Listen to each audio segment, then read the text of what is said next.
Bah là, on réfléchit pas en fait. Tout se fait un peu à l'arrache. C'était pas prévu ça. Ça s'est fait last minute. Je pense que c'est Neymar qui a donné le plus de travail parce que c'était quand même un transfert que personne n'avait jamais vu. Je suis arrivé le même jour que Carlo Ancelotti, donc le 30 décembre 2011. C'est le jour de sa présentation et je signe mon contrat dans le bureau de la DRH avec Carlo Ancelotti. Enfin, Prime était plutôt assez inventif et proposait des projets qui étaient hyper intéressants et qui intéressaient les joueurs. Dès que t'emmènes un consultant déjà type Thierry Henry avec Kylian Mbappé, Kylian il a quand même t'as plus de chances que Kylian dise oui à Thierry Henry qu'un journaliste. Qu'est-ce que tu as le plus appris de cette remontada? Je parle du 6-1 contre Barcelone. Bien sûr. Oui, il y a eu un avant, un après, parce qu'on a pris une telle claque, et là je parle vraiment de tout le club, que tu dis que tu as fait des erreurs forcément à tous les niveaux. Notre invité, tout simplement, on va découvrir avec lui un métier discret mais crucial dans un club de foot, le métier d'attaché de presse. Je le disais, comment on prépare une conférence de presse, comment on gère une tempête médiatique, comment fonctionne la communication d'un club surexposé. Voilà celui qui a parlé à l'oreille de Neymar, de Mbappé, d'Ibrahimovic, de Mandanda, de Ribéry, d'Ancelotti, de Deschamps ou de Tourelle. Bonjour Yann Guérin. Bonjour. Yann, ça va? Merci d'être dans RMC Mercato. Merci beaucoup. Je vais te demander de t'approcher le plus possible de ton micro. Merci beaucoup pour l'invitation. Déjà, comment ça va? Tout va bien. Bon. Super. Ça te rappelle... Ma vie est un peu plus calme qu'avant. Ça te rappelle des petites choses, ce mercato hivernal là, comment tu les vis ces périodes-là? Parce que j'imagine que tu as dû vivre des heures palpitantes à l'époque où tu étais donc attaché de presse et de l'OM, puis du Paris Saint-Germain. Ce sont des périodes qui sont très intenses, très compliquées aussi à vivre parce qu'on n'a pas forcément toutes les infos et on doit tout anticiper, tout préparer en avance. Et ça m'est arrivé de préparer énormément d'arrivées de joueurs qui ne sont jamais venus. Par exemple? Je peux pas donner de nom, mais si c'était l'attaquant Jardim, tu sais, mais t'étais peut-être pas encore là. Non, j'étais pas encore là. En 2002, donc tu sais, l'attaquant de Galatasaray qui devait Jardel. Ouais. Jardel, pardon. Je suis vieux, mais pas aussi vieux que ça. Ouais. Non, mais il est jamais plus jeune que nous.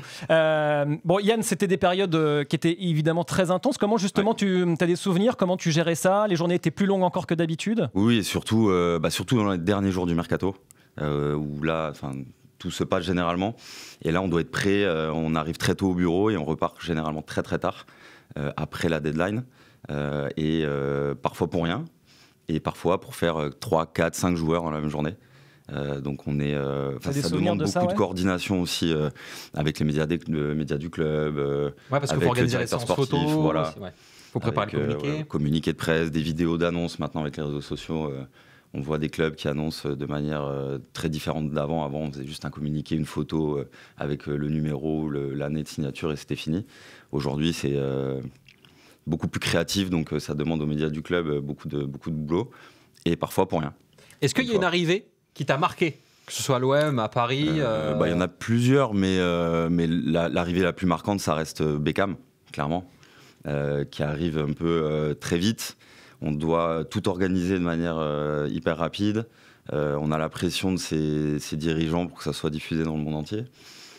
Donc il faut quand même un peu de temps pour organiser. Et donc là, on a toute l'équipe com qui est sur le pont. Et voilà, donc je pense que c'est la plus marquante. Après, il y a eu. Je m'en souviens, celle-ci. On va en parler des autres, mais celle de Beckham, moi j'étais en conférence de presse.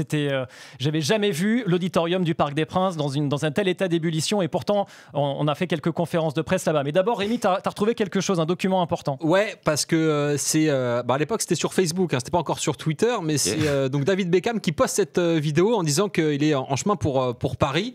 Il est dans un avion, il a son petit café.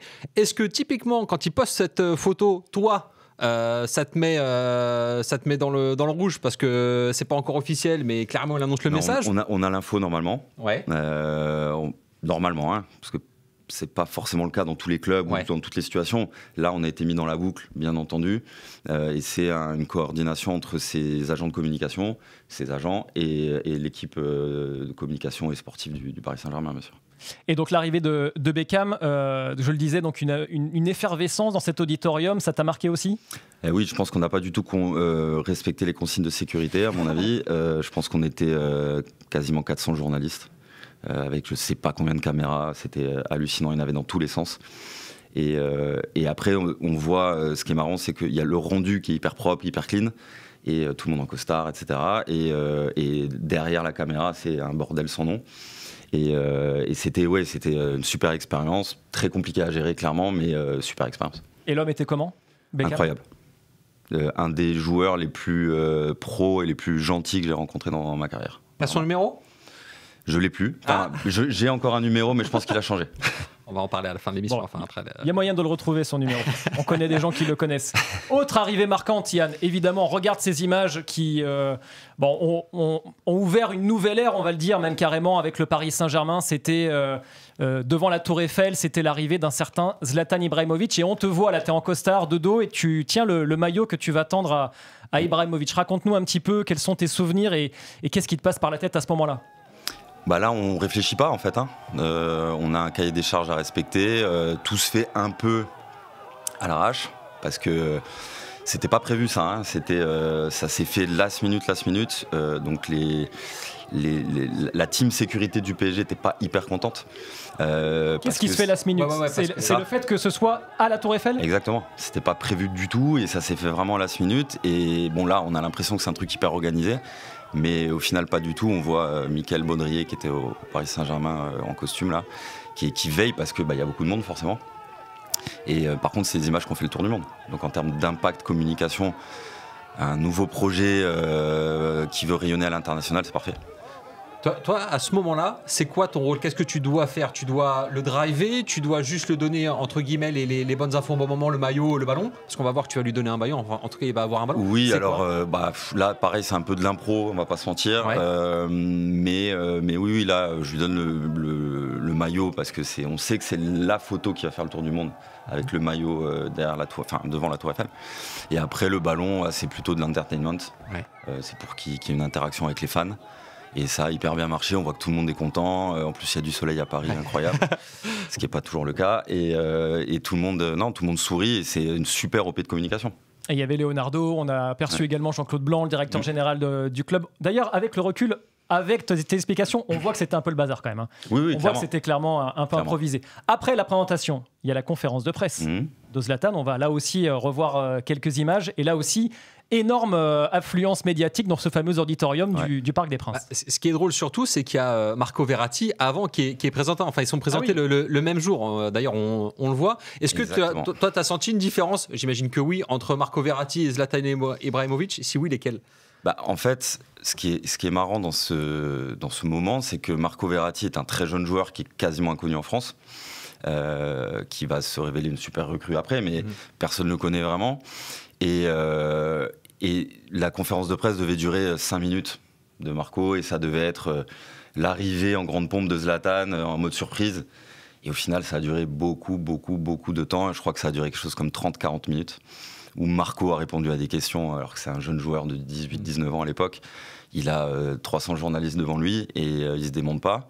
Et on attend Zlatan, parce que je me rappelle plus exactement ce qui s'était passé, mais je crois qu'on attendait un document du Milan ou quelque chose comme ça. Et ça a pris plus de temps que prévu. Donc il fallait meubler.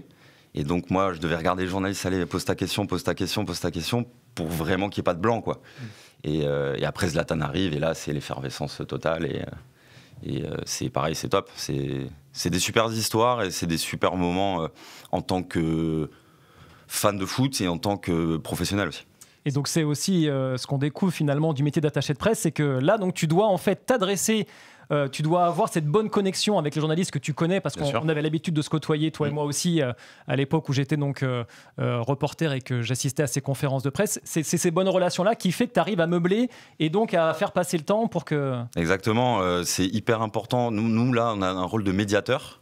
C'est clairement de la médiation, voilà. Et on doit s'assurer en amont que tout se passe bien. Et pour que tout se passe bien, il faut construire des relations avec les journalistes. Ça ne veut pas dire qu'on va piloter les journalistes. Les journalistes sont libres de poser n'importe quelle question. Mais on a cette relation humaine à avoir avec eux pour avoir la meilleure relation possible, pour que ça se passe bien et que le journaliste ait ce qu'il veut. Et que nous, en tant que club, on soit contents aussi et qu'on soit protégés aussi. Et sur toutes les recrues qu'il y a eu à Paris, parce que tu en as connu beaucoup, laquelle t'a demandé le plus de travail, ou en tout cas d'anticipation? Parce qu'il y a Messi... Sur la présentation ou sur la globalité de son arrivée, en fait. Okay. Parce qu'il y a eu Messi, il y a eu Pastore, il y a eu Thiago Motta, Thiago Silva, Zlatan, voilà, il y en a eu beaucoup, Neymar, Mbappé.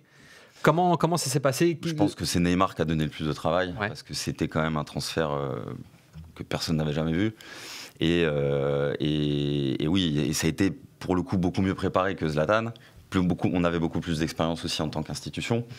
On était très bien coordonnés, et très bien coordonnés aussi avec l'équipe globale de Neymar, que ce soit son père ou son agent de communication. Et ouais, ça nous a donné énormément de boulot, surtout pour les médias clubs et le département marketing, parce qu'en fait, c'est pas seulement l'attaché de presse ou le département de communication qui va travailler sur un transfert ou avec le directeur sportif, etc. C'est aussi le département juridique qui doit faire les contrats. C'est le département marketing ou brand du club qui va imaginer des choses pour qu'il y ait un impact mondial. C'est le département sécurité qui doit tout organiser. Enfin, c'est énormément de travail pour tout le monde, pour tout le club. Et là, tu vois la différence entre l'arrivée de Zlatan et celle de Neymar en termes d'impact et en termes de préparation aussi. J'imagine que vous étiez déjà beaucoup plus prêt en termes de club et d'institution à mettre en valeur le joueur. Bien sûr, Zlatan, c'est la première recrue. Bon, il y a eu Pastore avant, mais Zlatan, ça reste Zlatan. La première recrue qui a eu un retentissement mondial au Paris Saint-Germain sous l'RQSI. Et derrière, Neymar, c'est la X recrue. Donc forcément, on est beaucoup mieux préparé. Le club a énormément évolué aussi depuis, parce que je pense que quand Zlatan arrive, on est quelque chose comme 80-90 salariés dans le club. Quand Neymar arrive, on est 800. Fois 10. Voilà. Ouais. Ah ouais, d'accord, ok. Et alors, par rapport à ces arrivées-là, est-ce qu'il y a des choses, par exemple, que tu avais prévues qui n'ont pas pu se faire pour diverses raisons, ou généralement, tout ce que vous prévoyez est réalisé ? Non, généralement, on prévoit beaucoup plus de choses. Ouais. Par exemple, Neymar, on avait prévu je ne sais plus combien d'interviews one-to-one sur le terrain. On avait prévu des choses quand c'était en amont d'un match, quand il avait fait un peu le tour du terrain, etc. Et il y a des choses qu'on n'a pas pu faire parce que manque de temps. On pensait que ça allait durer 2 minutes, finalement ça dure 4. Et ça nous met dedans après, c'est comme un déroulé d'émission, c'est exactement la même chose. Donc non, il y a beaucoup de choses généralement qui sont prévues et beaucoup de choses qui ne se font pas. Et donc du coup, tu dois dire non à certaines personnes. Genre, par exemple, ah ben désolé, on devait faire l'interview en one-to-one pour Neymar, mais tu peux pas la faire. C'est ça. Et ça se passe comment dans ces cas-là ? Pas très bien. On fait des déçus forcément. Ouais. Et quand on est dans ce genre de club, que ce soit l'Olympique de Marseille à l'époque, le Paris Saint-Germain aujourd'hui, Manchester City, le Barça, etc., notre boulot, c'est vraiment de dire non, quoi. Alors sur le chat, n'hésitez pas à poser vos questions à Yann. Bucket Buenos nous dit bonjour Yann. Colin Touabi te demande, la présentation de Zlatan à la Tour Eiffel avait-elle été annoncée en avance ? Alors oui, mais la particularité, c'est qu'on n'avait pas annoncé la présentation de Zlatan Ibrahimovic, on avait annoncé une conférence de presse au Parc des Princes. Ah d'accord, oui, donc rien de... Et tout le monde savait, voilà, parce que aussi il y a des choses légales à respecter. Parfois, on ne peut pas annoncer certains noms de joueurs parce qu'il n'y a rien de signé. Donc on est aussi soumis à ça. Donc on est dans l'attente du directeur sportif ou du directeur général ou du directeur juridique qui va nous appeler pour nous dire là tu peux annoncer le nom, là tu peux pas annoncer, là il faut attendre, etc. Et pour la Tour Eiffel aux couleurs du Brésil, quand Neymar arrive, toi, tu as eu un truc, tu as impacté là-dessus. Comment ça s'est passé ? Pas du tout. Non, pas du tout. Non, pas du tout. C'était juste la mairie et le club, c'était comment ? Ça, c'est le club avec, après la mairie, etc. Mais surtout le département marketing qui est impliqué sur ce genre de choses. Parce que ça reste de la communication, mais c'est moins axé sur de l'opérationnel, communication, médias, etc. Mbappé aussi est arrivé. Mbappé, Neymar, Zlatan, Beckham. Ils sont comment le jour d'une conférence de presse de présentation comme ça ? Tu les sens stressés ? Toi, tu es stressé aussi du coup pour que tout se passe bien ? Nous, on est beaucoup plus stressés qu'eux, clairement. Eux, déjà, ils ont plus l'habitude. Moi, je prends mon exemple. Quand tu es sur l'estrade, tu as 250 journalistes devant toi. S'il se passe quelque chose, c'est toi qu'on regarde. Voilà, c'est toi qu'on va regarder. On n'a pas du tout l'habitude, nous, d'être devant la caméra, on est derrière. Donc eux, ils sont beaucoup moins stressés. Et puis, ils sont dans un état d'esprit, ils sont hyper contents. Ils arrivent, ils sont hyper contents. Ils viennent de signer leur contrat. Leur famille est là. Il y a plein de photos, il y a plein de photographes, etc. Ils sont hyper contents. Et il faut en profiter parce qu'après... les matchs arrivent, les entraînements arrivent, et là, ils sont un peu moins accessibles. pour des interviews, pour des opérations médiatiques. Donc il faut en profiter parce que là, ils disent oui à tout, quoi. Et là, c'était génial pour toi parce que tu étais attaché de presse. D'un point de vue hiérarchique d'ailleurs, pourquoi c'est pas le directeur de la communication qui vient sur l'estrade pour présenter les... Clairement, il n'y a pas de règle. Mon directeur communication était plus, à l'époque, était plus corporate que sportif. D'accord. Donc il me faisait beaucoup confiance. Moi, je venais plus du monde du sport. Donc on était hyper complémentaires là-dessus. Il n'y a pas vraiment de règle. C'est vraiment, ça dépend des clubs, des structures, des personnes. Et du coup, tu kiffes là quand tu es sur l'estrade, tu te dis toi aussi, waouh, je suis en train de vivre un moment fou, non? Alors, j'ai conscience que je vis un super moment, mais c'est pas un moment que je kiffe. D'accord. Parce que être devant encore, être au centre de l'attention, même si un joueur, c'est pas moi le centre de l'attention, mais faire partie de ce centre de l'attention, c'est pas quelque chose qui me fait kiffer, quoi. Alors, tu parlais de toi, justement, on va regarder du coup ton parcours, Yann. Avec Rémi, on va dérouler le CV, tout simplement. Oui, parce que tu as pas mal d'expérience quand même. Hein. C'est pour ça aussi qu'on t'a invité, pour avoir un panel élargi du métier et du rôle d'attaché de presse. Alors, dis-nous si on se trompe, hein, mais 2006-2010, tu es attaché de presse de l'OM. 2005-2010. 2005-2010, première erreur, bravo Rémi. 2010-2012, tu vas être directeur et éditeur du magazine Leadership que tu avais avec Fabrice Abriel. Exactement. Ensuite, tu vas arriver évidemment au PSG donc en 2011, donc au tout début de l'ère qatari, un tout petit peu avant, ou c'est déjà arrivé? C'est juste après. Je crois que le Qatar achète le club en juin et moi j'arrive en décembre. D'accord, donc tu arrives en décembre donc avec le mercato d'hiver. Tu es Head of Communication of Paris Saint-Germain. Donc on a mis ça parce que on ne cache pas, ça veut tout et rien dire. Et donc du coup, tu nous l'as expliqué, tu avais un rôle beaucoup plus évolué que le simple rôle d'attaché de presse. En juin-juillet 2014, tu es liaison officer HBS, ça veut dire quoi? Là, en fait, je gère toutes les obligations médiatiques pour les diffuseurs, donc tous les ayants droit qui ont payé les droits de diffusion pour la Coupe du Monde. Au Brésil. Au Brésil. Sur place. Et donc, tu vas en 2016 faire quasiment la même chose, ou c'est quand même différent, coordinateur UEFA? Alors là, je ne suis pas du côté prestataire, parce que HBS est un prestataire de l'UEFA ou de la FIFA. Là, je suis côté UEFA. Et là, je gère plutôt les équipes internes de l'UEFA pour les médias officiels de l'UEFA. D'accord.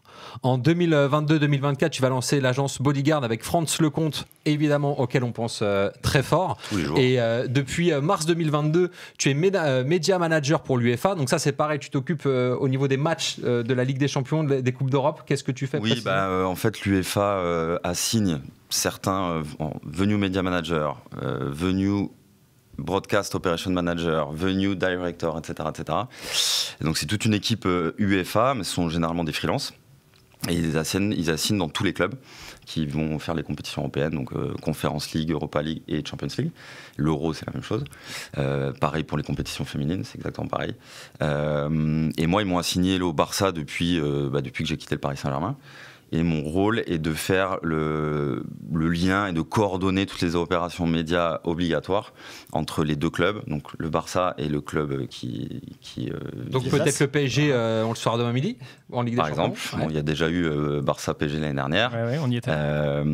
Et tous les diffuseurs officiels de l'UEFA, donc RMC à l'époque, aujourd'hui c'est Canal+ en France, mais BT Sport, TNT Sport, etc., pour s'assurer que les clubs donnent le nombre d'interviews minimum à ces diffuseurs qui ont payé des millions d'euros. Et toutes les opérations médiatiques, veille de match, pré-match, post-match, etc. Et c'est là qu'on doit dire, Rémi, que du coup, on râle auprès d'Yann parce que le club refuse de nous donner le joueur qu'on veut. Par exemple, un francophone. Exactement. Ah, mais on aimerait avoir Jules Koundé après le Barça-PSG. Ah oui, mais vous comprenez, le club veut pas donner. Oui, mais nous, du coup, on râle auprès de toi. Exactement. Voilà, c'est ça comme ça que ça se passe. Donc toujours dans le but client. C'est ça. En tant que diffuseur. Et donc depuis septembre 2023, tu as lancé ton agence 14 Consulting. Est-ce que tu peux nous expliquer en quoi ça consiste, sachant qu'on vous met le site à l'image pour voir tout ce que tu peux faire. Donc ça rejoint ce que tu nous expliquais.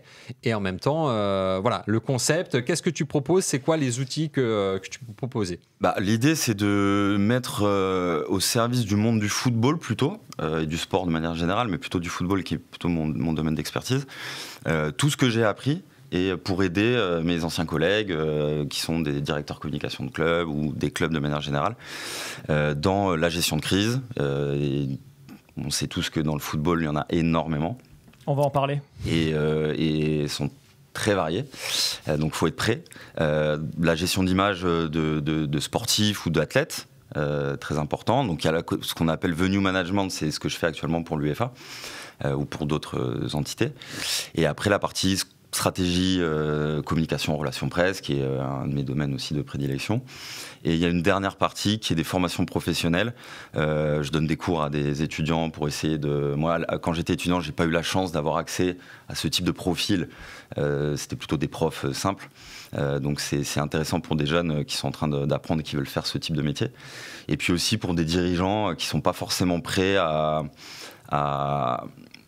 être face à des médias, savoir s'exprimer et ou gérer une crise. Donc c'est important de les former et de leur apporter son expertise.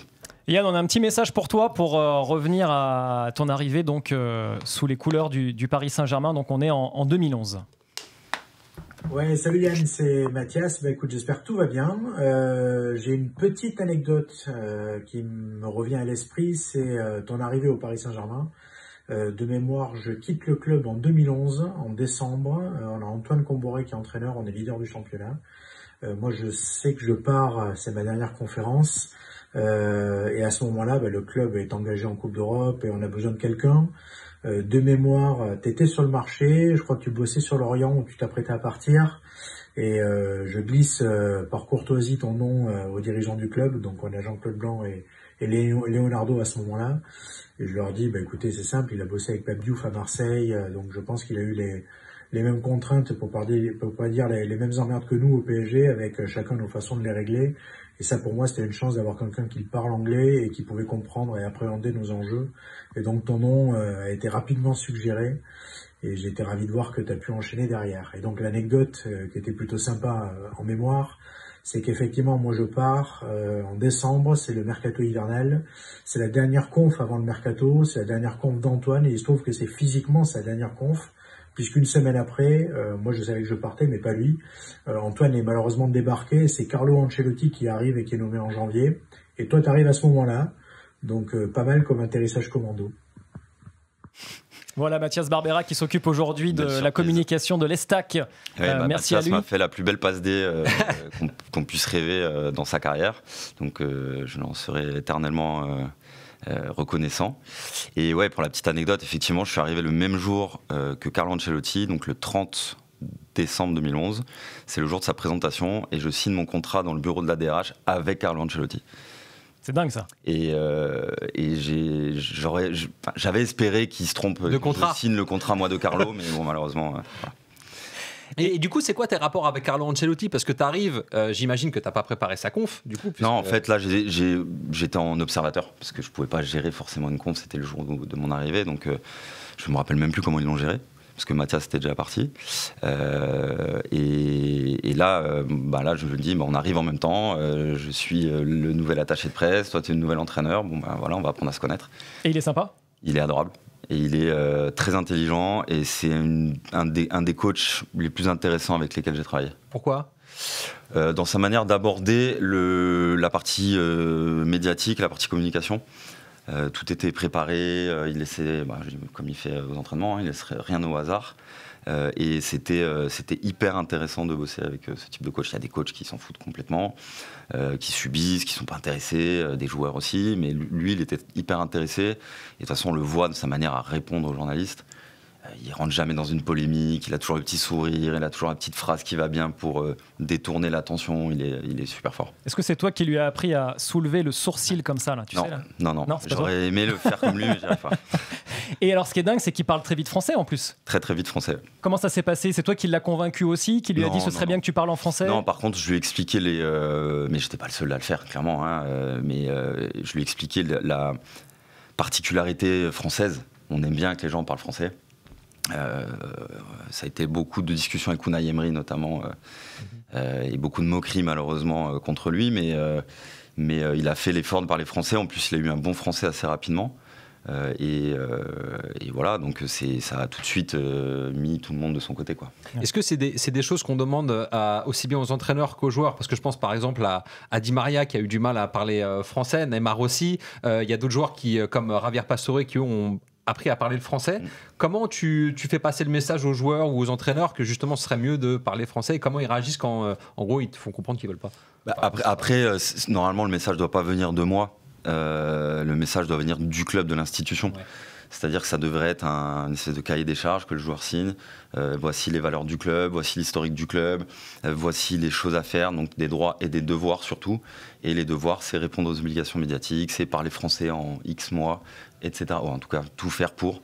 Mais il y a des joueurs qui sont très mal à l'aise. Le fait de parler une autre langue que la leur devant les médias. Par contre, dans le vestiaire ou en off, etc., il parle français. Parce que Neymar parlait par exemple très bien français, nous disait-on, sauf qu'il voulait pas. Non ? Très bien, je ne sais pas, mais il parlait un peu français. D'accord. Par contre, Di Maria parlait très bien français. Ah oui ? Ah d'accord.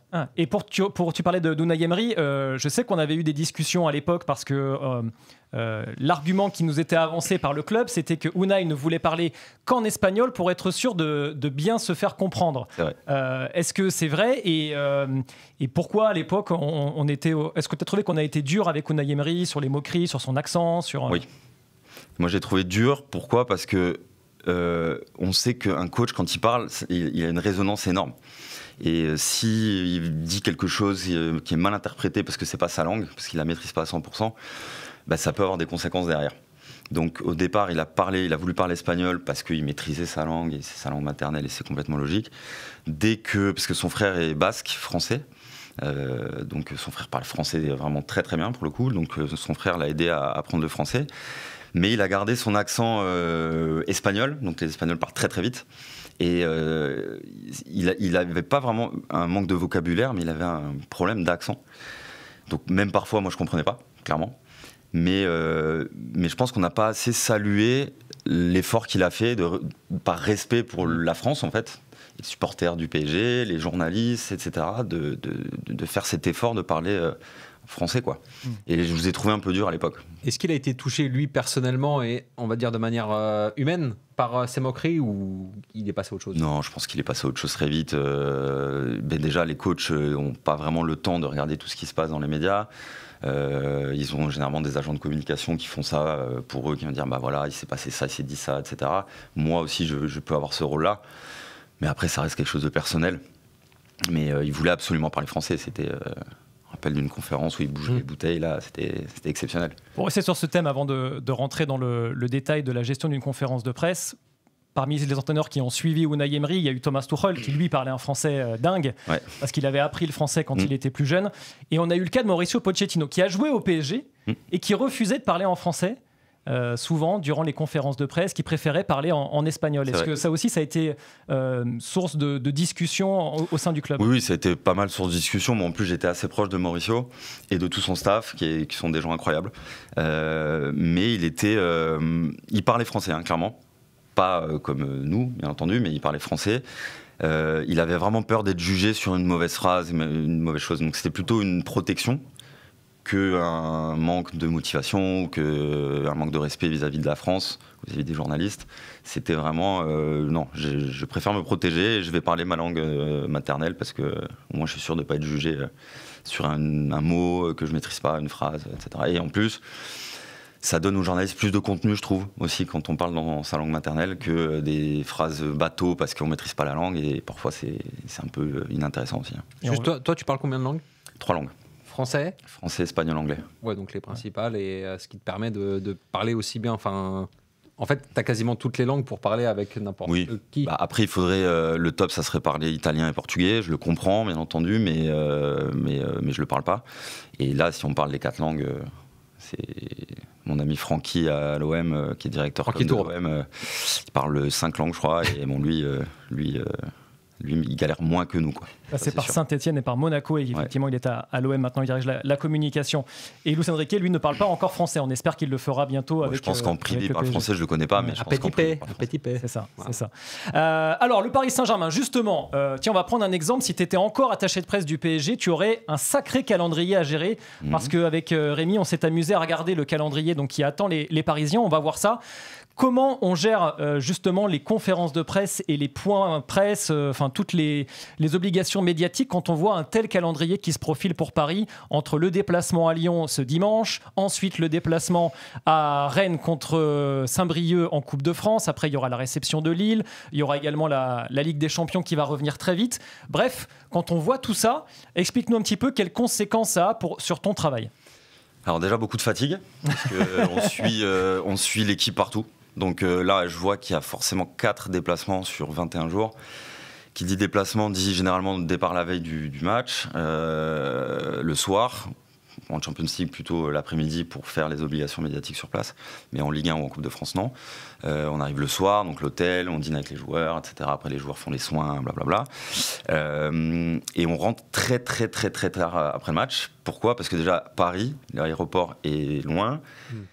C'est l'aéroport du Bourget. Alors non, tu peux décoller de l'aéroport du Bourget, mais tu peux pas atterrir après 22h, je crois.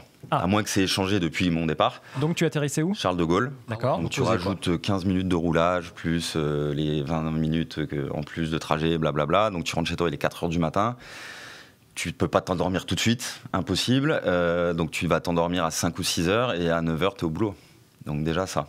Et pour les joueurs, c'est pareil, le staff, c'est pareil, etc. Et après, pour tout ce qui est opération médiatique, là, ça veut dire que tu as 7 matchs et tu as donc 7 conférences de presse d'avant-match, 7 conférences de presse d'après-match. Donc tu as 14 conférences de presse en 21 jours. Sachant que là, on a calculé, Paris a joué 38 matchs, toutes compétitions confondues cette saison, donc ils sont à 76 conférences de presse déjà. C'est-à-dire avant et après, on a juste fait x2. Donc, et par rapport à ça, toi, comment tu peux préparer les confs de presse ? Comment ça s'organise ? Est-ce que justement, tu as le temps de les préparer ? Ça se fait plus par message ? Ça se fait comment en fait ? Alors, on a tous, j'imagine qu'on a tous des manières différentes de travailler. Quand on est dans un club aussi exposé que le Paris Saint-Germain, on est obligé de préparer, de rien laisser au hasard. On est jugé là-dessus en tant que professionnel. Et on doit apporter toute cette connaissance à la personne qui parle, qu'il soit joueur, entraîneur, directeur sportif, président, peu importe. Moi, je passais beaucoup de temps avec mes équipes à préparer les conférences de presse. C'était des documents de brief avec tous les sujets du moment. Toutes les questions potentielles, et notamment les questions dangereuses auxquelles il faut donner au coach des éléments de langage. Parce qu'il faut savoir quand même que le coach est la personne dans le club qui parle le plus, même sur des sujets qui ne le concernent pas. Où un directeur sportif devrait parler, un président, parfois le directeur de la sécurité, le doc, etc. Lui, il se tape tous ces sujets-là et il doit répondre à tout. Et c'est pas simple à gérer. Là, on te voit avec Thomas Tuchel qui s'était plaint d'ailleurs, et Laurent Blanc aussi, d'être trop mis en avant par le club et d'être le seul interlocuteur souvent des journalistes. Ça, c'est vrai, c'est pas un secret, mais oui, effectivement, on a besoin de plus d'interlocuteurs pour que le coach se concentre sur son métier de coach, quoi. Et donc voilà, faut anticiper tout ça. Il faut parler aux journalistes aussi pour pas interdire des questions jamais, parce que ça c'est pas une bonne solution. Mais toujours demander aux journalistes en amont quel type de sujet il veut aborder, parce que ça a 2 conséquences. Préparer le coach en cas de questions à laquelle il n'est pas préparé, il peut être hyper surpris et hyper mal répondre. Ça peut mettre en difficulté lui et le club. Ça peut parfois créer des problèmes en interne, etc. Ça peut blesser des gens aussi, donc il faut faire un peu attention. Et puis l'idée aussi d'une conférence de presse, c'est de donner du contenu aux journalistes. C'est un respect de leur travail de faire ça. Donc c'est pour ça que ce brief est hyper important. Et il ne faut pas le prendre à la légère, même s'il y a des confs tous les 2 jours. Parfois, il faut briefer sur l'arbitre de la rencontre. Ouais. Un peu les stats de l'arbitre, les stats du club adverse qu'on va, même si c'est son métier à lui, mais quelques éléments de langage. Si le coach adverse a fait sa conférence de presse avant lui, qu'est-ce qu'il a dit ? Quelques histoires autour de ce match, un historique, etc. Ok, donc tu préparais tout ça évidemment avec une revue de presse et puis des coups de fil aux journalistes pour essayer de prendre la température en quelque sorte. Ça. Alors, on parlait donc justement du rythme, de la fatigue, des conférences de presse. On voulait te faire réagir à cette vidéo, regarde. Moi, en réalité, je passe un bon moment avec vous. C'est vrai, je passe un bon moment quand je parle avec la presse. Mais si tu me laisses le choix, moi, je n'aurai aucun problème. Je n'ai jamais écourté une conférence de presse. J'aime parler, je dis tout ce que j'ai à dire. Je peux aussi le faire dans certaines langues. Je le fais mal, mais je le fais. Mais c'était une réflexion spontanée. Et c'est vrai, si maintenant tu me dis que je signe un papier et que je ne parle plus avec la presse et qu'on m'enlève 25, et je te dirais même plus, 50%, je signe. Mais je pense que ça va être impossible. Parce que les contrats que les clubs signent obligent l'entraîneur à parler. Moi, sincèrement, je passe un bon moment, mais si je pouvais l'éviter, je l'éviterais. Surtout les post-match, parce que c'est difficile, je n'ai plus l'énergie à ce moment-là pour supporter certaines choses, mais je vous le répète, je passe un bon moment. Je ne sais pas si c'est le cas pour vous, je crois que parfois vous riez, donc je pense que vous ne passez pas non plus des moments si horribles avec moi. Voilà, Luis Enrique, donc en conférence de presse, il est prêt à diviser son salaire par 2. C'est aussi une réflexion que tu avais faite, je ne sais pas, d'autres managers du PSG. Tu les comprends en tout cas ? Non, alors aucun coach m'a fait cette réflexion. Je le comprends et c'est plutôt assez courageux de sa part de s'exprimer assez honnêtement. C'est pas toujours le cas des coachs de manière générale et même de Luis Enrique quand on parle foot, tactique, etc. C'est son choix. Mais là, je le trouve honnête et courageux de donner un peu son point de vue assez humain aux journalistes. Sa manière de se positionner comme ça peut penser qu'il est arrogant un peu et je suis un peu au-dessus de la mêlée, etc. Donc il y a plein de choses dans ce qu'il dit, plein d'interprétations différentes. Mais je trouve plutôt courageux le fait de dire ça. Par contre, je pense que si le président lui dit demain, ok, au lieu de gagner tant, tu gagnes divisé par 2, tu fais plus de conférence de presse, je pense qu'il va dire non. Bon, Yann, c'est pas un client facile, Luis Enrique. Bon, Margot Numont, notre collègue de Canal+, s'en est rendu compte cette saison. Toi, comment tu as vu la séquence ? Est-ce que tu l'avais vu aussi ? Il dit à la journaliste de Canal+, vous pouvez pas comprendre. Ça a fait beaucoup d'écho. Comment toi, tu as réagi ? Et puis, ça t'est arrivé aussi peut-être de devoir gérer ce genre de sortie en après-match ? Oui, clairement, ça arrive très souvent parce que le problème de l'après-match, on est encore dans l'émotion. Alors moins le coach que le joueur qui sort du terrain où là vraiment il n'a pas le temps de réfléchir et c'est un moment qui est hyper difficile parce qu'on n'a pas le temps de briefer ce joueur. Donc le mec arrive, il a l'adrénaline, il est fatigué, il a gagné ou perdu, donc il a des émotions et là il doit répondre. Le coach a un peu plus d'expérience déjà et un peu plus d'analyse, de temps d'analyser en tout cas, mais c'est pas un boulot facile. Par contre, moi je l'ai vu en direct, j'étais hyper peiné pour Margot que je connais très bien. Je pense qu'il s'est juste pas rendu compte de la portée de ce qu'il disait.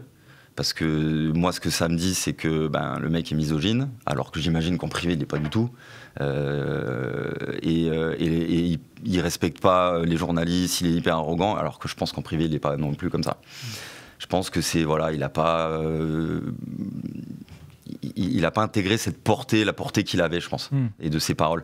Mais moi, j'ai été hyper peiné quand même j'aurais pas voulu être à la place de Julien Ménard, à ce moment-là. Ouais. Et toi, en plus, Rémi, toi, tu as souvent été à la place de Margot après les matchs pour poser les questions. C'est pas simple. Hein. C'est les Dumont, ça. Non, mais après, c'est pas simple. Mais voilà, je rejoins ce que tu dis. Il y a le fait que nous, on a le recul pour analyser, entre guillemets, parce que on a le temps de réfléchir pendant le match. Les coachs, les joueurs, eux, réfléchissent à ce qu'ils font sur le terrain d'abord. Et après, il y a des contextes. On va parler de la remontada. Mais toi, c'est quelle solution que tu verrais pour essayer de changer ça ? Parce qu'il y a aussi le contexte des droits télé qui fait que certains diffuseurs sont pas contents de ce que les clubs ne leur offrent pas vraiment. Pour toi, c'est quoi les solutions ou peut-être les possibilités qu'on devrait mettre en place ? Déjà, il y a un contexte à comprendre, c'est que déjà, il y a deux types de clubs. T'as les clubs qui jouent tous les 3 jours, comme le PSG, l'OM, etc. Enfin, pas l'OM, pas cette année, mais qui jouent toutes les Coupes d'Europe, qui vont loin dans toutes les compétitions, donc qui jouent tous les 3 jours et qui sont sollicités tous les 3 jours par toujours des diffuseurs qui demandent les mêmes joueurs. Donc il y a ces clubs-là, puis il y a les autres qui jouent une fois par semaine, qui ont un peu plus le temps. Et voilà, moi j'avais instauré, et tous les clubs font ça, j'ai rien inventé, un turnover pour que ce ne soit pas toujours les mêmes joueurs qui parlent.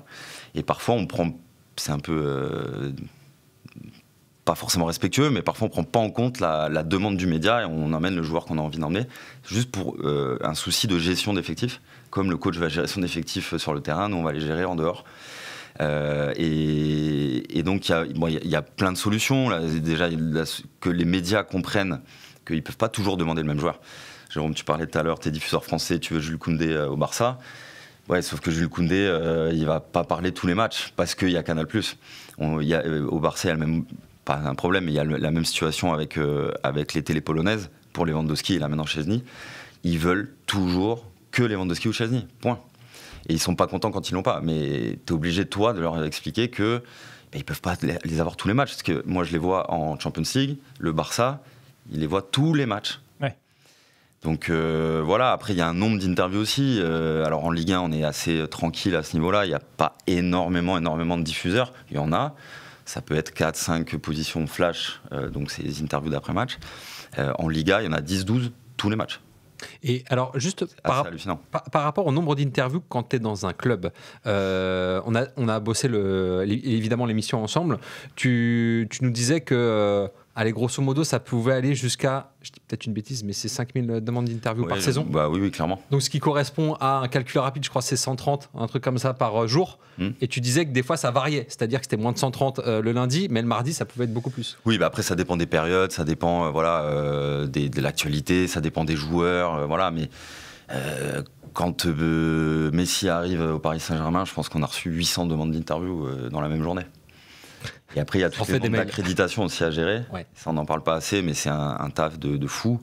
Et le premier PSG-Barça en Champions League, sous l'RQSI, je crois qu'on a reçu quelque chose comme plus de 1000 demandes d'accréditation pour 150 places ou 200 places. Ouais, et le premier match du PSG à Reims, avec l'arrivée de Lionel Messi, c'était la folie. Le mec de Reims, il n'était pas content. Jérémy Puzos, l'attaché de presse, le directeur com, qu'on embrasse, un ancien de chez nous. Exactement. Qui n'est plus là-bas. Non, qui n'est plus là-bas, qui fait d'autres activités. Question pour toi, Yann. Regarde tout de suite cette petite vidéo. Oui, alors j'ai une question à te poser, question un peu générique, mais qui n'est pas simple en même temps. Et puis je pense que c'est tout le dilemme des attachés de presse ou des responsables com des clubs. Par définition, on a vocation à essayer d'être les plus conciliants, les plus arrangeants avec les médias, de bien les connaître, de créer du lien pour essayer de comprendre leurs enjeux, les angles sur lesquels ils veulent travailler.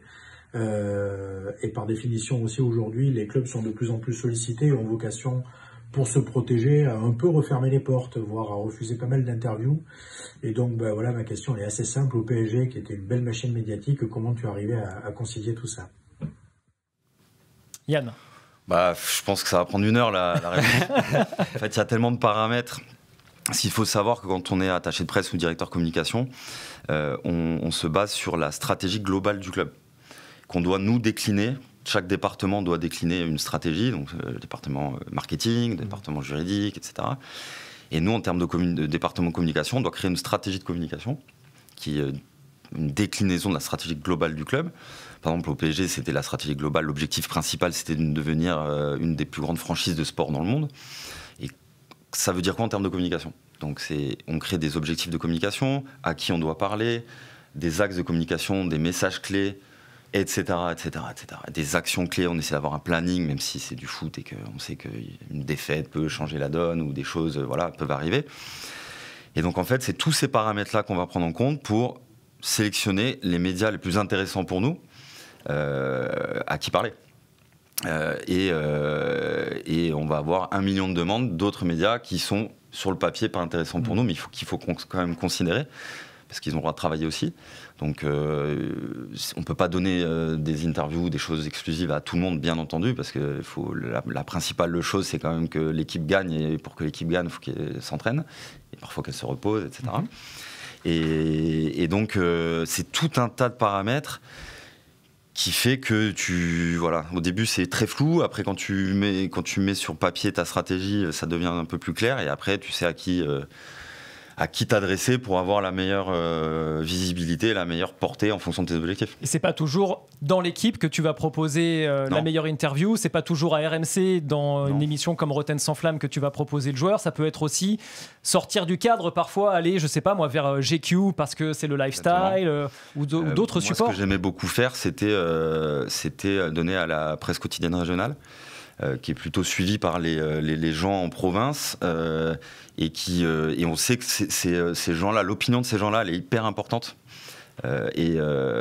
Même si on peut considérer peut-être que la Provence est moins importante que l'équipe, ou que Ouest France est moins importante que le Parisien, j'en sais rien. Mais en fait, moi, ça me tenait à cœur, parce qu'on parle aux fans directement, quasiment. Et ce lien-là, il est hyper important. Il est plus direct, tu veux dire? Oui, et je pense qu'un fan qui habite en Bretagne va apporter plus d'importance à une interview dans le Télégramme ou dans Ouest France que dans l'équipe. Il a l'impression que le joueur va lui parler presque à lui, en direct, plutôt que s'il lit une interview dans l'équipe. Et comment tu as eu des demandes d'interviews improbables? Je pense notamment à ce qui s'est passé récemment avec Wembanyama, qui a fait une interview à Picsou Magazine. Oui, alors tu as un décalage total, mais finalement quand tu comprends que voilà, il y avait un attachement particulier, est-ce que tu en as eu? Parce que je me souviens par exemple de Cavani qui avait donné une interview sur sa passion sur la pêche par exemple. Est-ce que voilà, tu as eu des choses? Chasse et pêche. Voilà, pour Cavani. On a eu Mickey Magazine, on a eu voilà, plein de trucs, même à l'international des trucs improbables où tu regardes, tu connais pas le média, tu regardes, en fait tu vois, ok, ils ont 2 followers. Qu'est-ce que c'est que ce truc? Personne connaît. C'est en cyrillique ou tu comprends rien et le truc a l'air sérieux, mais en fait tu sais pas. Donc ouais, non, t'as vraiment tout un tas de trucs comme ça, quoi. Qu'est-ce que tu penses de ce que réclame aujourd'hui DAZN, notamment, enfin, ils ont assigné la Ligue, c'est d'ailleurs sur le site rmcsport.fr, ils demandent une compensation à la Ligue parce que le contrat n'est pas suffisamment respecté, parce que les grands clubs n'ouvrent pas suffisamment leurs portes. Alors, ils visent visiblement le Paris Saint-Germain, l'OM, Lyon, qui n'ouvrent pas suffisamment les portes aux caméras de DAZN. Qu'est-ce que tu penses de cette problématique-là qu'ont les diffuseurs, les détenteurs de droits pour aller tourner en inside dans les plus grands clubs? Après, c'est difficile pour moi d'en parler parce que je n'ai pas les tenants et les aboutissants. Je ne suis plus dans le monde du football, dans le monde de club de football. Donc je ne sais pas les demandes qui ont été faites. Moi aussi, je demandais souvent aux diffuseurs Enfin, il y a 2 choses pour moi. Il y a déjà la Ligue. Ça se passerait bien avec l'UEFA. L'UEFA fait une interview. Tous les détenteurs de droits ont accès à cette interview. C'est en plus quelque chose qui est assez bien fait généralement. Alors c'est assez bienveillant, bien sûr. Ils ne sont pas trop dans les polémiques parce que ça reste une institution. Je ne sais pas si la Ligue le fait. En tout cas, à l'époque, ils ne le faisaient pas. Ils en font quelques-unes maintenant sur leur site, oui. Voilà, mais ça, c'est une solution. Ça veut dire que ça offre du contenu quand même, alors qui n'est pas exclusif, mais qui a quand même un contenu qui est intéressant à tous les diffuseurs. Et après, je ne sais pas quelles sont les demandes qui sont faites par les diffuseurs. Peut-être que les diffuseurs aussi ne sont pas assez créatifs dans leur manière d'aborder les choses. Je sais que Amazon était plutôt assez, Prime était plutôt assez inventif et proposait des projets qui étaient hyper intéressants et qui intéressaient les joueurs. Dès que tu emmènes un consultant déjà, type Thierry Henry avec Kylian Mbappé, Kylian il a quand même t'as plus de chances que Kylian dise oui à Thierry Henry qu'un journaliste, en fait. Et ça crée du lien, et c'est plus intéressant même pour le téléspectateur. Donc après, c'est difficile de me prononcer parce que j'ai pas toutes les infos, mais il y a forcément des solutions qui existent. La solution déjà, c'est de parler, quoi. Je pense communiquer entre les clubs, la Ligue, les diffuseurs, et je sais pas, tout le monde peut trouver des solutions. Ouais, après, la problématique, c'est aussi que dans un grand club comme le PSG, il y a PSG TV, et les insights sont aussi réservés à PSG TV. Régulièrement. Donc c'est compliqué de faire venir une caméra. D'ailleurs, après, il y a Inside et Inside. Ce qu'a fait Movistar avec Luis Enrique, par exemple, ça nous a tous passionnés, le documentaire où on est en Inside avec Luis Enrique pendant toute une saison, la saison dernière. Ouais, mais c'était hyper intéressant en tant que téléspectateur.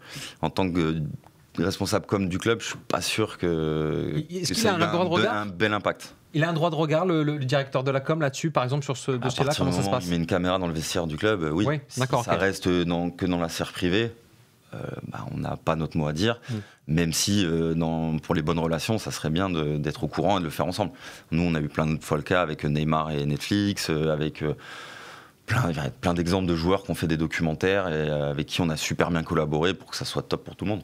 T'aurais dit oui, toi aussi, à Movistar pour Luis Enrique? Je sais pas. Moi, je trouve qu'il y a des images qui le mettent pas vraiment en valeur, forcément. Après, je trouve que sa causerie dans les vestiaires, là, elle est top. Ouais. Ça, c'est une bonne image pour lui, pour le coach, etc. Après, il y a sûrement des joueurs qui comprennent pas l'espagnol, donc peut-être qu'ils comprennent pas tout. Mais moi, c'est le truc qui m'a un peu surpris sur le moment. Et quand il s'arrête à toutes les 30 minutes pour faire son stretching, par exemple, ses étirements, là après, ça fait partie du personnage, je le connais pas personnellement. Moi, il m'a paru un personnage assez étrange dans la vie privée, mais qui a l'air plutôt très gentil. Et j'ai plein d'échos sur lui qui me disent que c'est un super mec et tout. Mais ouais, pareil, c'est un courage de monter ce genre de choses. Hein. Et pareil, tout ce qui est autour de sa fille, avec le drame qui lui est arrivé, c'est hyper courageux de sa part aussi. Est-ce que j'aurai accès ou pas? Je sais pas. Est-ce que toi, en tant qu'attaché de presse, quand tu établis une stratégie, comme tu le disais, de communication du club, tu vises que le positif? C'est-à-dire que ce qu'on dit du club, ça doit être que positif, ou tu acceptes aussi que tout n'est pas tout rose, qu'il y a aussi parfois des mauvais moments et qu'il faut aussi pouvoir les raconter? Bien sûr, en fait, moi, après on a tous des avis et des visions différentes. Moi, je trouve que la meilleure communication, c'est la transparence. Il y a des choses qui se disent pas et je comprends pas. Même parfois en interne, on me disait faut pas dire ça. J'avais pas de vraie justification. La transparence, elle est hyper importante. Et oui, bien sûr que ça fait. C'est la vie, quoi, en fait. C'est le côté inside, vraiment, quoi, en fait. Il y a des crises, des défaites, des choses. On peut pas plaire à tout le monde, donc forcément, ça serait chiant d'ailleurs que tout soit bon tout le temps. Donc, on va en parler des gestions de crise. Mais d'abord, il y avait aussi un thème qu'on voulait aborder avec toi, c'est tes relations donc avec les journalistes et les joueurs. Et Rémi voulait te demander si tu t'es déjà fait avoir, par exemple. Ouais. Voilà. Est-ce que tu t'es déjà fait avoir? Non, mais en fait, si tu veux, quand tu expliques que tu as une relation avec les journalistes, quand tu cales une interview, j'imagine que quand il y a une interview qui se met en place avec Neymar, il y a tout un process. Est-ce que tu as des journalistes qui t'ont piégé, ou est-ce que à l'inverse, ce sont des joueurs où en gros tu t'étais mis d'accord sur les thèmes abordés et qui sort je sais pas moi, qui sort une connerie, et donc du coup toi ça fait revoir tous tes plans, quoi. Comment ce genre d'anecdote? Ça arrive plein de fois, clairement. Je pense que mes anciens collègues ils peuvent vous en parler, mais ça arrive tout le temps. Le monde médiatique a beaucoup changé aussi, c'est-à-dire que moi quand j'ai commencé, il y avait pas il y a que Facebook, je crois, qui existait, donc il n'y avait pas de réseaux sociaux. C'était des journalistes que j'appellerais à l'ancienne, plutôt traditionnels. D'ailleurs, Avi Assouli, et à son âme, est un des symboles, Jean-Louis Pacul. L'ancien commentateur de France Bleu Provence, de l'Olympique de Marseille. Connu au début de ma carrière professionnelle. Ça, c'est des gens avec qui on pouvait s'arranger. Il n'y avait pas de pression. C'était très humain. On a vu l'arrivée un peu des chaînes d'infos, qui fait que ça a mis plus de pression aussi à la course au scoop, etc. Donc les journalistes étaient un peu plus agressifs, plus de pression, et donc peut-être un peu plus agressifs parfois. Et donc l'arrangement parfois était plus difficile à trouver. Ça s'est un peu normalisé quand même, mais la relation avec les journalistes, elle est ultra importante dans ces moments comme ça, parce qu'il faut déjà respecter leur job. Déjà, ça c'est la base de la base. Comprendre ce qu'est une deadline. Un journaliste presse écrite doit boucler à telle heure, donc tu sais que tu dois lui donner une info avant telle heure, sinon il n'a pas le temps de la publier. Et voilà. Bon, maintenant il y a les sites internet, ça a un peu changé, et les réseaux sociaux, donc voilà. Après, je me suis fait piéger plein de fois, des journalistes qui n'ont pas respecté les choses, des journalistes qui ont fait des interviews dans mon dos. T'as un souvenir comme ça, une petite anecdote? Non, pas de. Mais j'en ai plein. Une interview, un entretien dans ton dos, c'est-à-dire qui cale avec le joueur sans passer par le service com du club. Ouais, ça arrive même chez vous. Hein. Ouais. Bon, vas-y, on peut y aller. Hein. Non, mais bon, Momo Boissy était pas mal là-dessus, Momo, qui est devenu un pote après, mais voilà. Avec tous les médias, clairement. Et comment tu gères ça? C'est-à-dire que l'interview est faite sans que tu sois au courant. Est-ce que derrière, entre guillemets, tu dis bon d'accord, mais prévenez-moi de quand elle va sortir, ou est-ce que tu essayes de tout faire pour maîtriser le plus possible? C'est-à-dire t'en parles avec le joueur, t'appelles le journaliste, comment ça se passe? Alors parfois tu l'apprends quand c'est sorti aussi. Hein. Ouais. Donc voilà. Ouais. Donc c'est trop tard. T'appelles le média, clairement. Surtout si c'est un média avec lequel tu as des bonnes relations. Généralement, quand tu as un club de foot, tu as une bonne relation avec tous tes médias, même s'il peut y avoir des couacs. Nous, on a eu des couacs avec l'équipe, avec Canal+, à l'époque. Ça peut arriver, mais tu dois avoir des bonnes relations. Quand tu as des bonnes relations, le média ne peut pas faire ça, mais le joueur non plus ne peut pas faire ça. Il faut rappeler aussi aux joueurs ses devoirs. Et le joueur ne peut pas faire une interview dans le dos du club sans le prévenir, parce qu'en plus, il s'expose encore plus. Ouais, bien sûr. Il peut être sanctionné financièrement s'il fait des choses comme ça ou pas? En France, tu n'as pas le droit de donner d'amende à un salarié. D'expression. Ah, mais tu n'as pas le droit de donner d'amende à un salarié. Tu peux lui retirer sa prime d'éthique, par contre. Quand tu as une prime d'éthique, tu peux, oui, clairement. Ce qui avait été fait après, dans un deuxième temps. Tiens, on voulait te faire réagir à une séquence qui nous avait marqué à l'époque, où c'est la première saison de Kylian Mbappé sous le maillot du Paris Saint-Germain après un déplacement à l'Olympique de Marseille. On va voir la séquence qui se passe en zone d'interview, la fameuse zone mixte, celle par laquelle les joueurs passent pour répondre aux questions des journalistes après les rencontres. On a beaucoup de bâtons dans les roues aussi.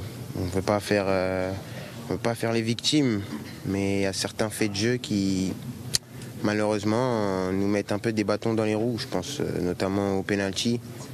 Après, il ne faut pas non plus accabler l'arbitre. Je pense qu'il avait beaucoup de pression sur les épaules. Mais je dis ça tout simplement pour l'évolution du championnat. Je pense qu'on a un championnat qui commence à attirer des grands joueurs, qui commence à avoir des équipes de plus en plus compétitives. On voit à l'Europe, en Europa League, les équipes jouent de plus en plus à fond les compétitions européennes. Même les équipes du bas de tableau sont beaucoup meilleures. Il faut que les arbitres se mettent au niveau, tout simplement. Et aujourd'hui, le problème, c'est que de un, il n'a pas été au niveau, peut-être nous aussi, mais nous, on a le mérite de le reconnaître au moins déjà. Et surtout, on ne peut pas discuter avec eux, en fait. On a l'impression qu'ils sont supérieurs à nous et ça c'est un problème. Je pense qu'on fait tous partie du même spectacle. On veut donner du spectacle aux gens. Les deux équipes, il y avait deux bonnes équipes aujourd'hui. Et le problème c'est qu'on ne peut pas discuter avec l'arbitre. Et je pense que c'est un petit problème, mais je pense qu'il y a une commission qui pourra régler ça parce que aujourd'hui nous on a un joueur qui a été sanctionné et l'arbitre a fait une erreur. Donc pourquoi pas les arbitres aussi, ils pourraient être sanctionnés comme les joueurs. Alors voix d'enfant, propos de bonhomme. Ouais, alors on me voit pas, mais je suis juste à côté, je fais vraiment la gueule.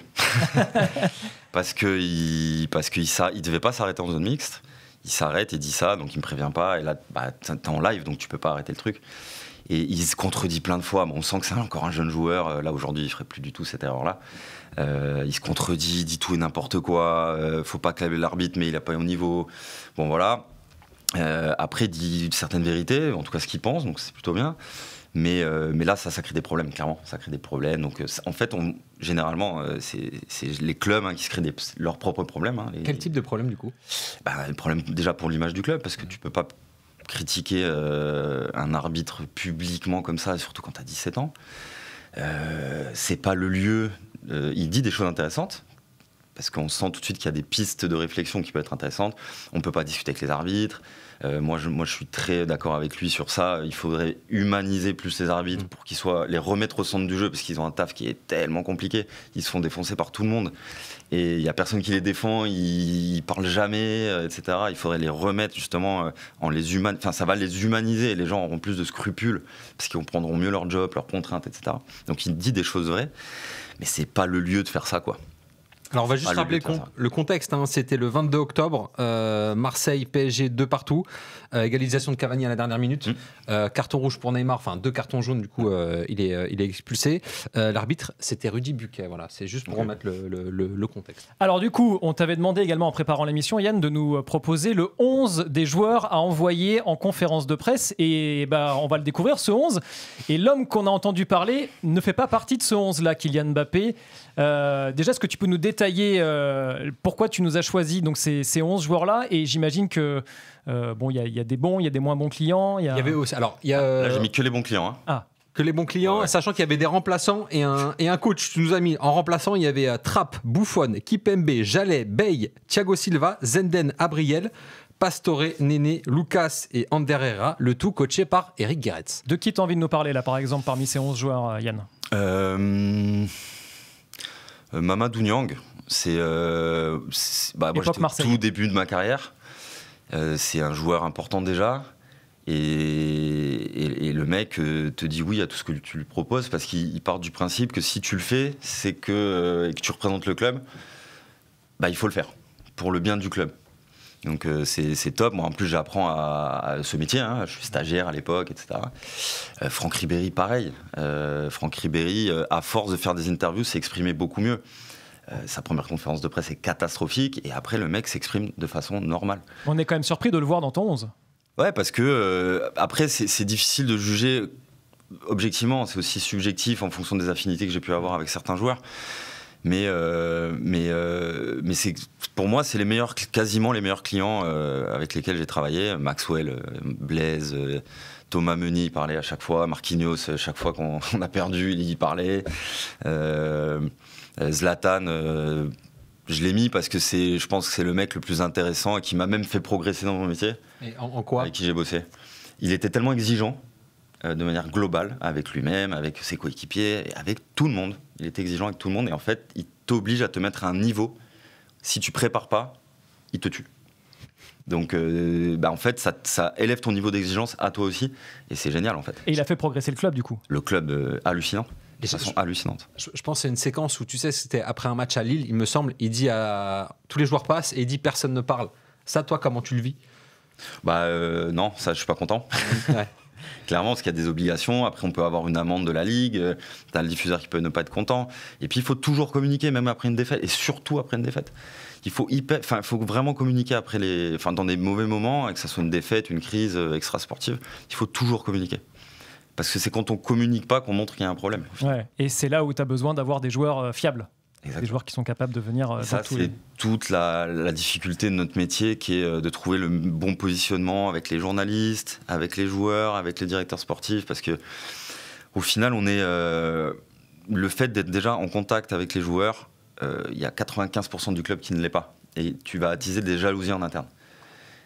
Donc ça, déjà, si tu es un peu trop proche d'un joueur, tu fais un selfie sur tes réseaux sociaux, etc., t'es pas bien.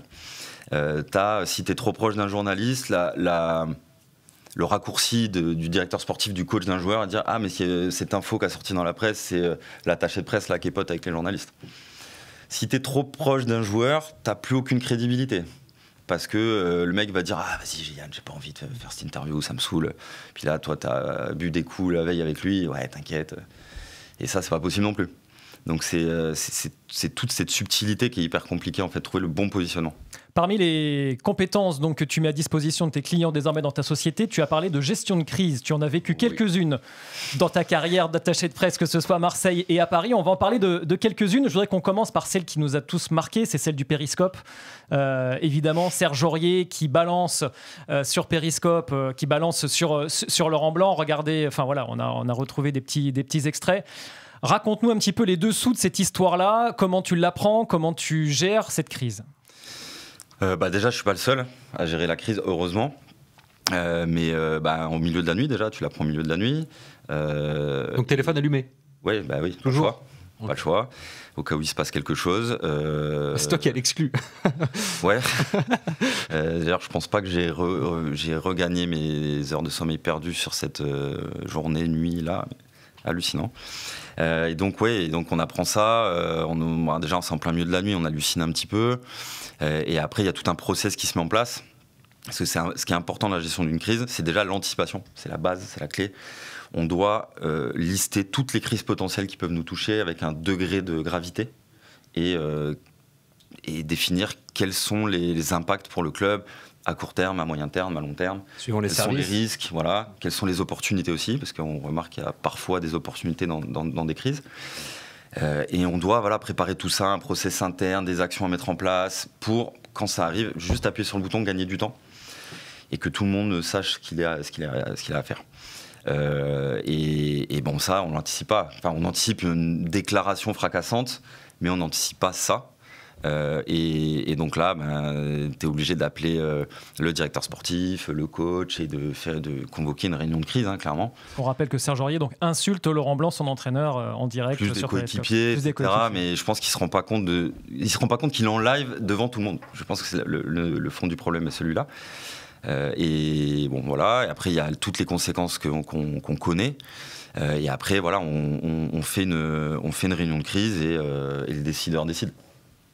Moi, je ne décide pas, je recommande ou je conseille, mais ceux qui décident, c'est le président, c'est le directeur général, c'est le directeur juridique potentiellement, parce qu'il peut y avoir une sanction derrière disciplinaire, etc., etc. Toi, tu avais recommandé quoi, du coup, à ce moment-là? Moi, j'avais recommandé de faire des excuses, déjà privées, ce qui a été fait, et après des excuses publiques, parce que ça choque énormément de gens.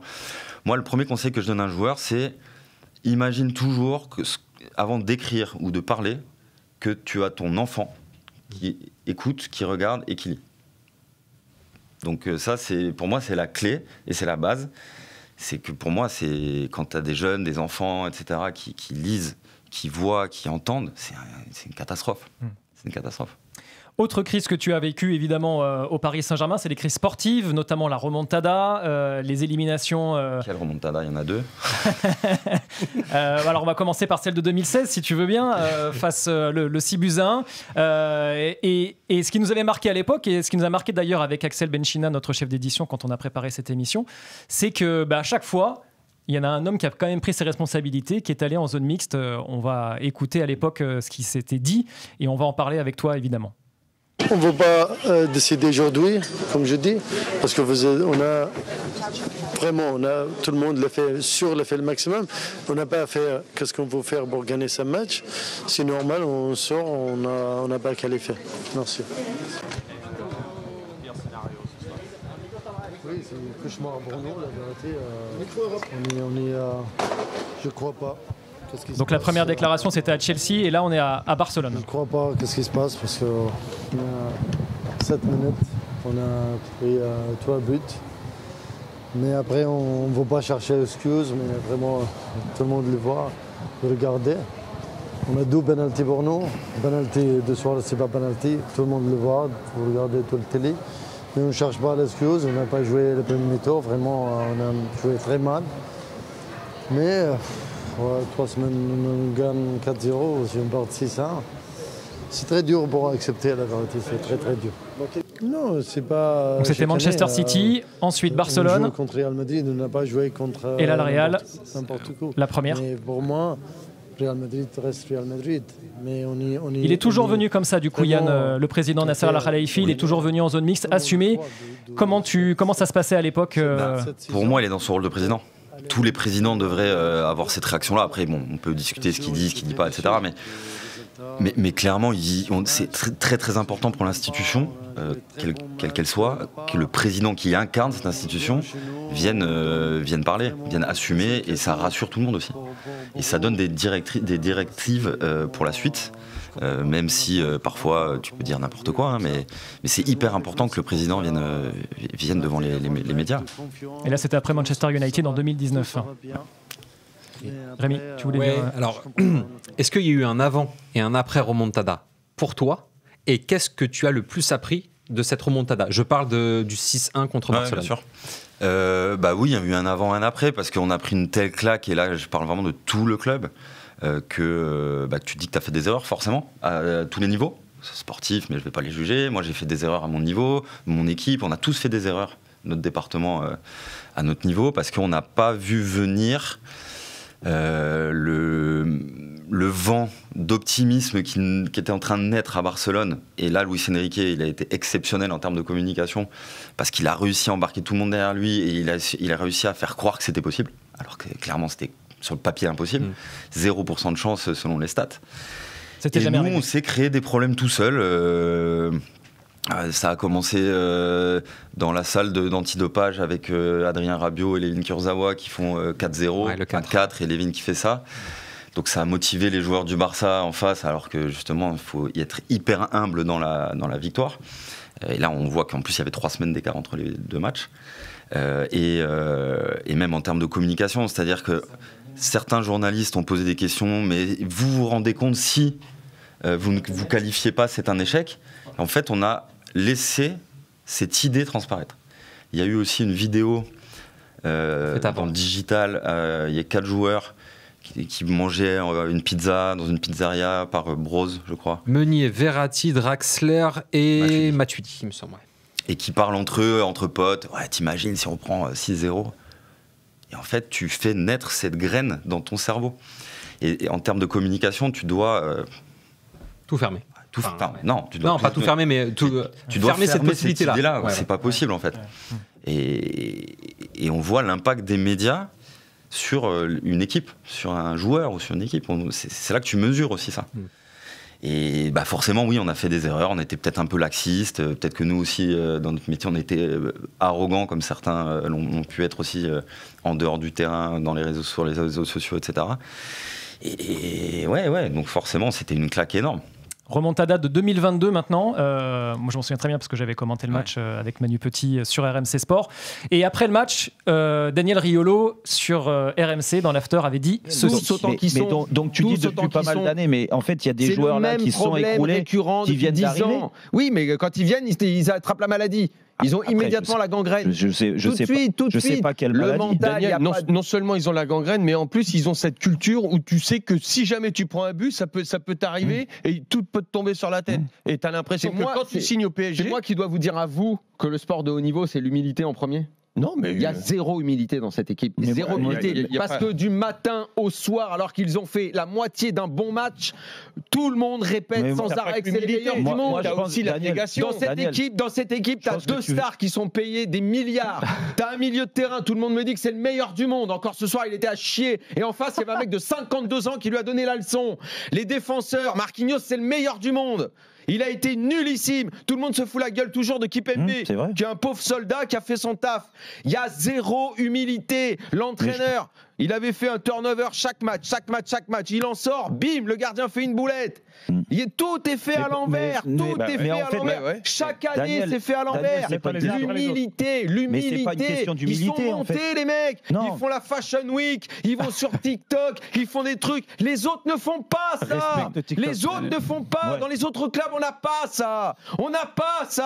Il y a qu'au PSG qu'on a cette bande de guignols. Ce sont tous des guignols. Jérôme. Arrête de les défendre. Mais je les défends pas. Mais si, tu les défends. Mais non, parce que pour moi, tu fais... Neymar, c'est un guignol.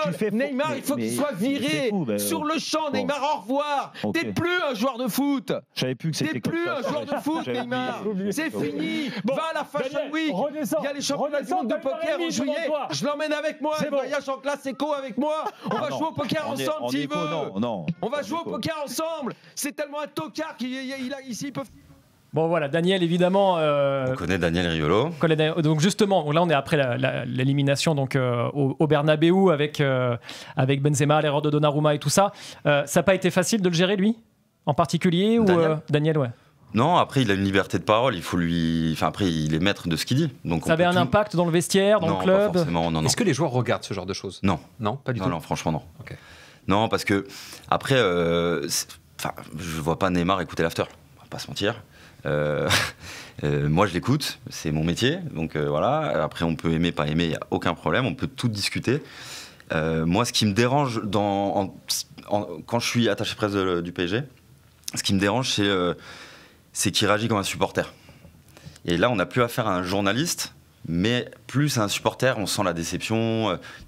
C'est tous des tocards, faut virer Neymar, il sait très bien que c'est impossible. Et voilà, moi je l'ai même pas appelé après ça. Il est maître de tout ce qu'il dit. Il manque un peu de respect quand il parle. Voilà, c'est tous des guignols, etc. Manque d'humilité. Après on connaît, il faut aussi respecter le personnage. C'est pour ça que les gens le détestent et l'aiment ou aiment le détester, j'en sais rien. L'écoute en tout cas. Voilà, et il faut respecter ça. Et moi après c'est pas le journaliste que je connais le mieux humainement. Mais moi, j'ai toujours respecté son travail, tout ce qu'il disait, etc. C'est sûr, mais par contre, ça n'a aucun impact vraiment sur l'image du club. Voilà, sauf si t'as un joueur qui vient de voir, ouais, c'est qui Daniel Riolo, on m'a dit que, etc. Donc là, t'essaies d'organiser potentiellement une rencontre entre les deux. En off en off, public. Non, off, bien sûr. Ça t'est arrivé d'organiser des rencontres, justement, entre des joueurs et des journalistes ? Ouais, des joueurs ou des coachs, oui, bien sûr. Et d'ailleurs, il faut même le faire proactivement. C'est hyper important. Ouais. C'est hyper important, parce que quand on implique un journaliste en off, c'est-à-dire qu'on va lui expliquer, un coach par exemple va lui expliquer certains choix tactiques, pourquoi il les a fait, et bien il le nourrit en fait. Oui. Et forcément, ça peut aussi éviter certaines critiques ou avoir que le journaliste ait une meilleure compréhension avant de critiquer. Yann, pour finir l'émission, on va passer au quiz du RMC Mercato. C'est très simple. Le principe, je te pose une question, tu me réponds. Tu as un petit mot avec une courte explication, ça te va ? On essaye ? Ça dépend des questions. Ça dépend des questions. Le transfert le plus médiatisé que tu as vécu ? David Beckham. Le transfert le moins médiatisé ? Une salle de presse vide. Choupo-Moting. Le meilleur client chez les joueurs que tu as côtoyés ? Le meilleur, hein ?